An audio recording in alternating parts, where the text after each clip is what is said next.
Welcome, everybody, to Midday Magazine for this Wednesday, January 15th, 2024. I have your host, James J. Maloff, here. At 4:30 today, we're going to talk to our great friends over at the Wood County Health Department. Looking forward to them joining us in just a little bit. Right now, we have in studio Wisconsin Rapids Mayor Matt Zacher with us. Matt, good to see you. Morning, James. Good to have you with us. Yep. And, of course, we want to send a shout-out to our great friends over at Wisconsin Rapids Community Media. Love our friends over there. Appreciate the great work that they do. Check out that great work by going to YouTube, type into your search bar, Wisconsin Rapids Community Media, subscribe to their page, and keep up to date on all the great work they are doing. Matt, Happy New Year. How you been? Happy New Year to you also. Very good. Yeah, it was great time. We got some time off. It was nice to take a little bit of a break after the whirlwind of the first 8 months and just decompress a little bit and kind of refocus. So it was good. The holidays are a marathon.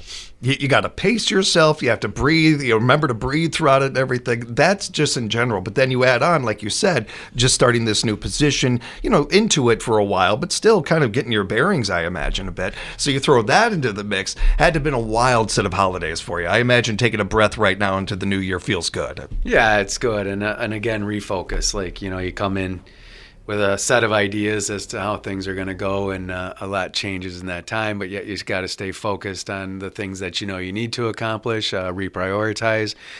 So yeah, I do think it's been good, and I'm hitting the ground again and getting going to make some of the changes that I know need to be made to help out the next year. And then crazy enough, once this year's closing down, I'm looking at a campaign for another 2 years. So it's an interesting cycle to try to run on a 2-year plan. And that's not easy to do. So, but at the same time, it is what it is. Everybody says, well, if we like you, we keep you. If we don't, we can get rid of you.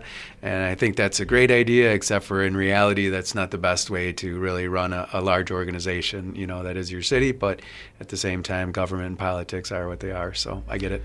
It's interesting. In an odd way, we talk about this with sports a lot, where it's very seldom that you see they give a coach 1 year or 2 years. It takes a while, especially in college. You build recruits, all of these things. Yep. You would think that it would be a similar approach to something like this. I'm with you on this. I think that that's something that might have to be reimagined and relooked at some point. Yeah, I certainly won't. I won't be the one to bring it forward. And we'll see. We'll see where that one goes. You mentioned, getting the new year and the goals that you and your staff have. We'll get into some of that in a bit, and we'll talk about the ATV, UTV ordinance and some other things involved. But as far as for you, what does that mean starting the year off on the right foot, getting going, running with the adrenaline that you have from last year into this? What are some of your plans starting off in this year? Well, I kind of go, everything still fits in under my original 4, platform items, which was communication, which is still a big part. And I spent a lot of time talking with the organizations that I needed to in order to build this entrepreneurial, bringing together all the entrepreneurial organizations to help businesses grow and get started and thrive. Really focusing on the budget, which, again, we just met last night with the council on a committee of the whole to talk about, instead of waiting till the end of 2025 to really dive into 2026, we're starting right now on 2026, so that as we're working through and getting more quarterly updates and monthly updates from the department heads, what it looks like and what it's going to look like, and then making some big decisions. Like if people really want to get rid of the debt and not take out any debt, well, that's doable, but it makes you got to make some really tough decisions. And again, if we're not doing it, then it's not worth creating all the ripples in the water that are going to cause a certain amount of chaos. So we have to make some decisions from a board council level, and then I can implement it, and I can spend the whole year doing that. And I'm willing to do it as long as we know we're on the same page and we have the support for each other. And then that comes with the entrepreneurial group, and then from there was the mill, and the mill has been talked about enough right now.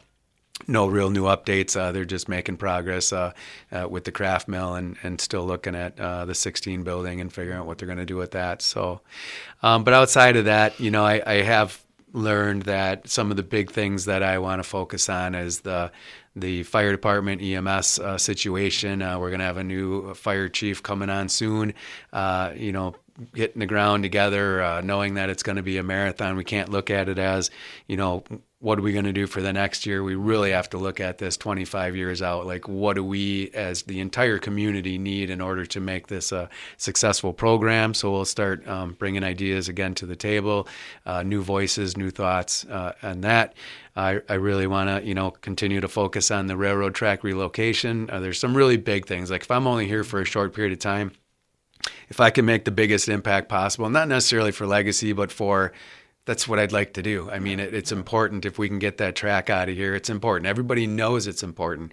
We've just never stuck with it long enough to be able to put it all together and make it happen. A Street's another big one that, even if we can make enough noise as a community, not just me, but if I can get enough people, talking and putting pressure on to make sure it's done. But at the same time, we also need a viable plan for that street that really looks at 50 years down the road, what's going to make it more beautiful, what's going to make it safer, what's going to make it more efficient than what it is now. And we should have that plan in effect and a number to it, so that then we can really put some pressure on the state to say, look, we need to get this done for not just for our community, but you got all these businesses that want to be coming in.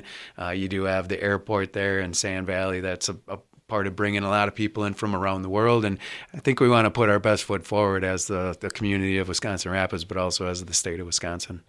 We don't plant trees for us to see them grow. We plant them for our kids to see them grow. We plant them for the younger generations.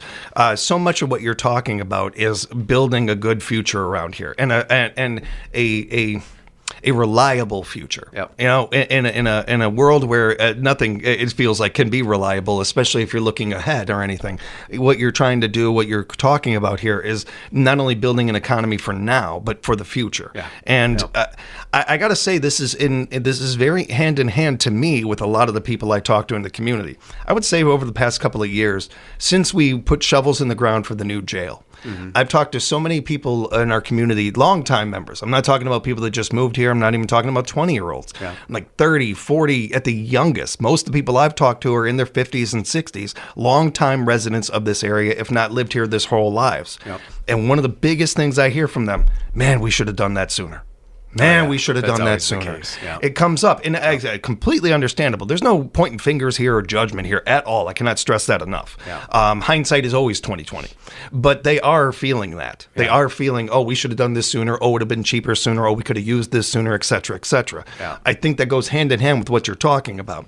Whether it is repurposing, or not purposing, but doing the bridge line, the tracks and everything, and doing something with that, or having businesses in town that we know are going to stay here, that we can keep here, that kind of so many of these things. It helps us now, but it really helps us in the future. Yeah. That's a key part of this, and I think that's a really I think that's exactly what we needed in this area right now. Yeah, it's this fine balance of, there's, trigger words, I guess. Progressive being, looking into the future and saying we have to do this, but at the same time, figuring out how to make the money work so that you're not, putting yourselves in a bad situation where now you're in a weak financial position. So, I've always been frustrated with that, the two different sides, the two different parties. Like, we've always understood that ultimately we're all looking for the same thing. You can disagree with me if you want, but I say 95% of us are all of us are like 95% the same, 5% different, and wherever that 5% comes in. But ultimately we're looking for, how do we take care of ourselves? How do we take care of our family? Take care of the bills, and really focus on that. And we're all relatively conservative when it comes to that. But then when it comes to progressing in the world itself, then you get a little bit different in terms of what that looks like. And in all reality, it really just comes down to a play on words as to how people phrase it. Because in reality, everybody's spending money when it's in the government. They're just doing it because what I understand is we're kind of indoctrinated into this thing of government has to grow every year. Now, I don't believe that necessarily, but I've heard it enough now that I'm like, so if that's what they're being taught, whether it's in the different programs that we're in, or just once you get into the government and start getting orientated into, your different roles, that comes up a lot over and over again, that government has to grow every year. We're speaking with Wisconsin Rapids Mayor Matt Zacher, along with our friends from Wisconsin Rapids Community Media.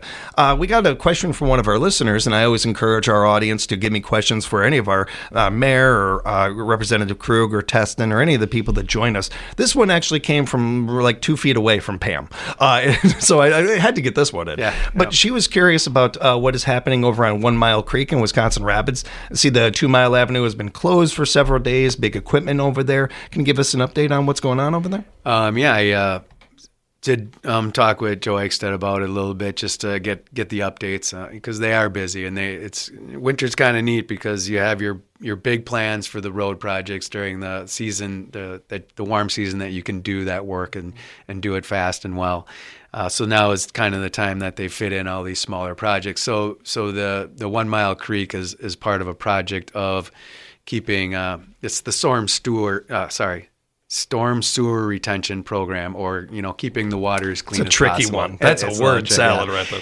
And in the end, all of that water ends up back into the river. So what the DNR wants us to be able to do is clean it as much as possible before it gets there. So then we have these some retention ponds. I learned, retention means it goes there and filters back into the ground. Detention pond means, or detention area means, it comes in, it sits for a while, and then it filters back out again. And the reason for that is to let all that sediment and all the phosphorus, all the things that they don't want to try to get into the river, although you can't stop all of it because it is naturally occurring stuff.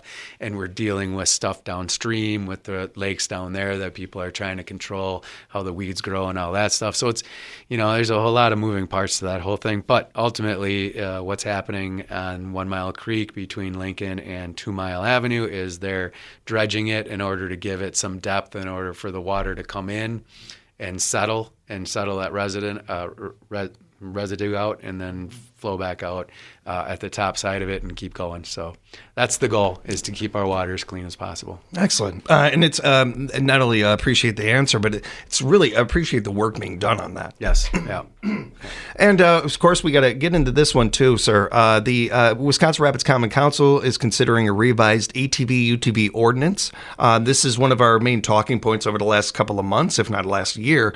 This one has been coming up. What is the new information on this? What happened the other day with this and the ordinance? Yeah, it's tricky, and again, I've been here 4 years now, and this isn't going away. Like, it's only gonna keep coming back. But I can go back to where it started for me, and I've kind of gone through this a lot with different groups of people to try to understand. My determination when I was on council was, I want everybody, as many people who are willing to try to participate in the community, aware that this is coming, that these vehicles will be on the road, and they just don't show up one day and all of a sudden, we're dealing with them. So in the end, we kind of voted it down, but we wanted to send it to referendum. Well, we ended up not being able to send it to referendum because of some state statutes that were passed that says you can't, for whatever reason, you can't do it this way. And we said, okay, well then we voted it down in order to allow the people in favor of it to get the signatures for the for the ordinance. Problem is, and these are all good people. I've met a lot of people throughout the years that are in favor of it and against it, and it's been good getting to know the people and just understand it from both sides. So that being said, the folks that were in favor of this took that ordinance and changed it, made it into what they wanted. And one of the big ones in there that became a sticking point was that 12 to 15-year-olds could ride on the roads with their parents, with them, in between their parents. And that, I think, again, a lot of this that are against it, it's based on fear of what if, understandably so. What if this happens and a 12-year-old does get hit and killed, and, nobody wants that. So anyways, they ended up doing a great job, and they got it out to the community. They got all the signatures they needed. Very impressive people to be this passionate about this. But the problem was that they put the 12 to 15-year-old in there, and because of that, the council again voted it down, which then sent it to referendum on the last voting ballot. And it got voted down by the people. I don't know the exact numbers, like 5,500 to 4,500, somewhere in there. So then, but as the laws go, they're able to bring that back immediately anyways. Like it was, and in this instance, they're actually changing the ordinance again to go back to the older version, which was you have to be 16 years old with a driver's license to be on the roads. You have to have insurance. You can't be drinking and driving. And, so there's more things that go along with it. But the monkey wrench that's thrown in there now is the people voted on it. And so now they're going to be pretty angry at the government if they don't abide by the will of the people and vote it down. But the other variable in there, that at the same time as that referendum was being voted on, there was new aldermen being voted into into their seats, and those aldermen are more inclined to be in favor of ATVs and UTVs being on the roads. Again, good people. They're not there just for one specific agenda. At least I can't tell, because they're participating in all aspects of the government to a high level, high degree, and I appreciate that. But at the same time, that brings the vote back to the table to say, well, some of those folks were on the Public Works Committee. It got switched over to the Public Works because Public Works deals with everything that has to do with roads, and so they voted it through. So now it's going to go to council, and they're going to see where the votes are at. And nobody really knows. Nobody's out. You talk to each other. You try to get some understanding of gauge it a little bit. Gauge it a bit, but certainly we don't know how the vote's going to fall. The downside to this on my level is if it's a 4-4 tie, I have some talking to do, and decisions to be made. So I don't look forward to that, but at the same time, it's my responsibility, and I'll step up no matter what the vote comes down at. We gotta keep it going. We gotta make decisions. So the greatest negotiators will tell you that any good negotiation, both parties leave a little unhappy, a little happy. Yeah, it's got to be a win-win. Yep. And that's what we're in right now. Right. We're in this situation with this. We're fine-tuning it. We're getting the details right so that when this does happen, and I'm with you, I think this is just a matter of time before this happens. Yeah. It's the best thing for our community. Yeah. Comparing our community to any other community, including ones that are right next door to us, doesn't make a whole lot of sense to me. No. Every community is different. Yeah. And while there are certain communities that are desperate for this and desperately need something like this, I don't believe Wisconsin Rapids is one of them. I think this would be an addition to our community. I certainly think this would help a lot of businesses in our community. But I don't believe that this is something that, if we don't do this in the next 5 years, our community is going to dry up.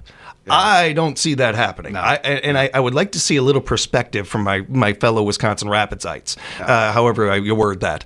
Rapids people, I don't know, but we got to come up with that. Indians, maybe, yeah.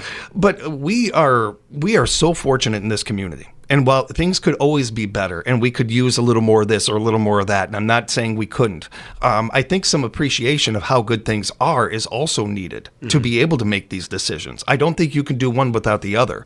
I don't think when you're sitting there voting on something like this or putting this ordinance together that you cannot take into consideration, well, our community is not desperate. We're definitely in a situation where we're not turning down businesses who want to move here or anything like that. But considering how some places look when that mill goes down compared to ours, not so bad. Yeah. Pretty good. Have some perspective on that. Also, want to send a big word out there to anybody who is working on this ordinance to join us on the air, want to talk about this. I want to share the same conversations that are happening at our board meetings and at our budget sessions. Want to have them on the air here. I want to invite you all on, any of you, whether you're for or against, doesn't matter. WFHR has always walked the line. We don't take sides. We would love to have you on the air to talk about this. I do want to say a big shout out to the people that are working the grassroots effort behind this. Yeah. I don't ever want to discourage that, whatever the topic is. Right. Really give a big tip of the hat to all the people that have worked on that.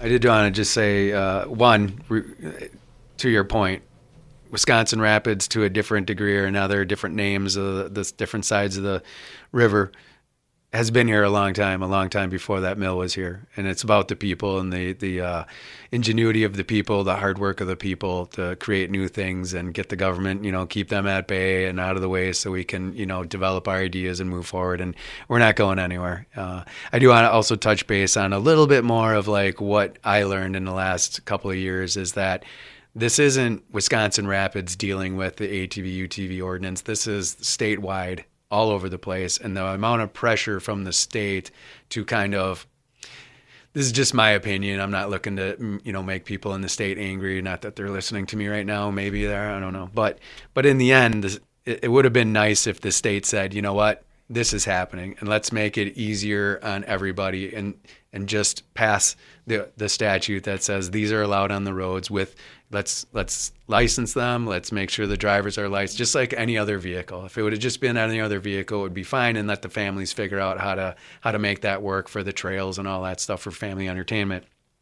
But they didn't. And they said, let's just let everybody create their own ordinance and then fight with each other about, who gets this and who gets that, and kind of create a whole lot of chaos that I don't believe needs to be there. And then that puts pressure on the county, because the county wants to, they have more rural areas and more rural communities. So they're trying to work with them. They're putting some pressure on, like right now, they want us to open that 600 feet on Griffith Avenue, part of Highway Z. That would give you access, or the riders access, from Port Everett and Nakusa to Grand Rapids, and it could be a good thing. But there's all sorts of other pieces to it. I think it would be that just chipping away at the iceberg, and if we can get that chipped, then eventually other things will kind of come, and it'll come a little bit slower, so people adjust to it and say, oh, this isn't really as big a deal as we thought it was. Couldn't agree more. Yeah. Couldn't agree more. I wanted to mention just a couple of quick notes before we let you go. Tree pickup in our area is going on January 20th through the 24th. Make sure to get those trees out there in time. And registration is open for winter and spring programs and activities. Find out more about those. Get in, register. Especially always looking for volunteers, coaches for some of these things, or just want to get the kids involved. Find out more at wirapids.org, wirapids.org. And sir, if people want to get in touch with you, reach out to you about anything, how can they get a hold of you? I have a city cell phone now, 715-315-2925. Took me a little while to memorize that number, so I think I'm doing pretty good now. And thank you. Yeah, and thank you, Matt. Appreciate the time. And want to send all of you to YouTube to subscribe to Wisconsin Rapids Community Media's page. Keep up to date on the great work that they are doing. A big thank you to the gang over there. We'll talk again next month, sir. Yep. Thank you, James. Appreciate it. We'll have more Midday Magazine coming up for you right here at 97.5 FM, 1320 AM. WFHR, we are locally grown radio.